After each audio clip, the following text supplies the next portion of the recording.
Hey guys! Welcome back sa Ambing. Imagine natin ang Pilipinas sa year 2030.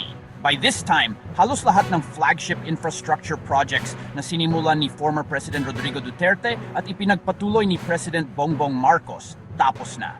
So ano na nga ba ang itsura ng bansa natin ngayon?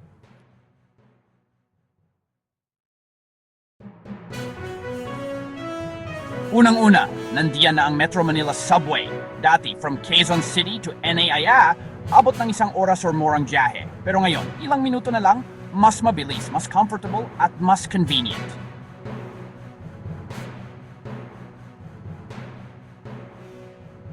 Sunod ang North-South Commuter Railway. Imagine, from Clark, Pampanga hanggang Calamba, Laguna, isang diretsong biyahe na lang. Perfect para sa mga estudyante, workers, at travelers.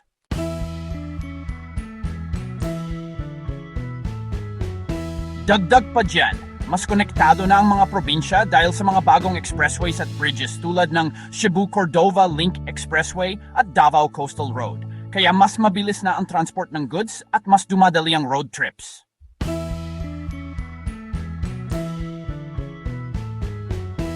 Hindi lang roads and trains ang nag-level up.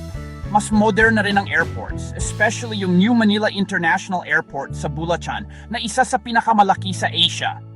Pati mga seaports, upgraded na rin, kaya mas mabilis ang kalakalan at mas dumami ang turista.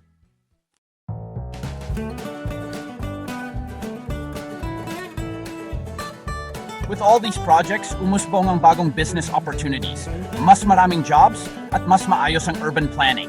Imagine cities na mas organized, may greener spaces, at mas maganda para sa families.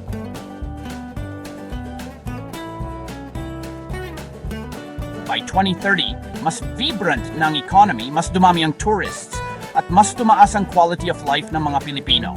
Pero syempre, hindi pa dito nagtatapos ang kwento ng nation building.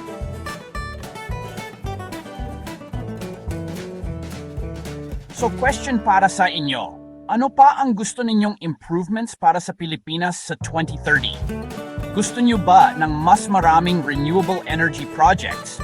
Or baka mas high-tech na smart cities? Comment down below your thoughts at pag-usapan natin yan.